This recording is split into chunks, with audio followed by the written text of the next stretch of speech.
چار جو مشہور کتابیں ہیں، تورات، زبور، انجیل، قرآن مجید، یہ جو چار مشہور کتابیں ہیں یہ جن نبیوں پر نازل ہوئی وہ نبی بھی حضرت ابراہیم علیہ السلام کی اولاد سے ہیں۔ جن نبیوں پر جو مشہور چار کتابیں، بڑی جو کتابیں ہیں جنہ نبیوں سے نازل ہوئیاں، وہ چاروں نبی حضرت ابراہیم علیہ السلام کی نسل سے ہیں، آپ کے خاندان سے ہیں۔ وہ حضرت موسیٰ علیہ السلام،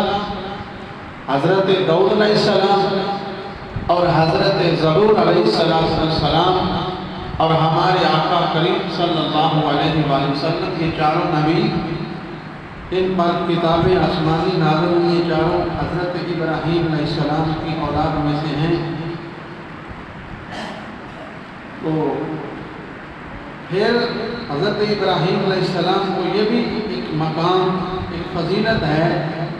کہ سب سے اونچے بلند مقام والا نبی جو سید الانبیاء ہیں، امام نبیوں کے امام ہیں، ہمارے آقا کریم صلی اللہ علیہ وسلم، یہ جو خاص فضیلت ہے یہ بھی ابراہیم علیہ السلام کو حاصل ہے کہ ان کے خاندان سے اللہ تعالیٰ نے حضور نبی رحمت صلی اللہ علیہ وآلہ وسلم کو پیدا فرمایا۔ اللہ نے بعد والی شریعتوں میں جتنی بھی شریعتیں ہیں، جس طرح مختلف نبیوں کی شریعتیں تھیں، ہر نبی کی اپنی شریعت، اس شریعت میں ان کا اپنا کلمہ، اپنے قانون، تو اللہ رب العزت نے ابراہیم علیہ السلام کو یہ بھی خصوصیت بخشی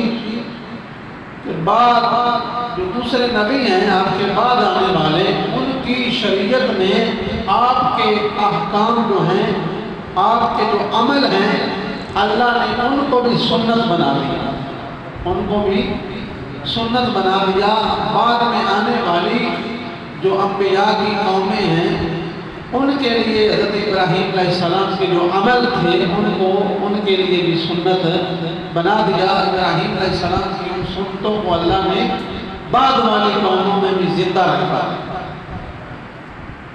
تو یہ بھی ایک اعزاز ہے۔ اللہ کریم نے فرمایا قل صدق اللہ فاتبعوا ملۃ ابراہیم حنیفا وما کان من المشرکین۔ محبوب فرما دو اللہ نے سچ فرمایا، لہذا تم ابراہیم علیہ السلام کے دین پر چلو، لہذا تم ابراہیم علیہ السلام کے دین پر چلو جو ہر باطل سے جدا تھے، وہ مشرکوں میں سے نہ تھے۔ یہ اللہ نے قرآن مجید کے اندر حکم فرمایا کہ محبوب آپ اعلان فرما دیں۔ اسی طرح قربانی ہے، قربانی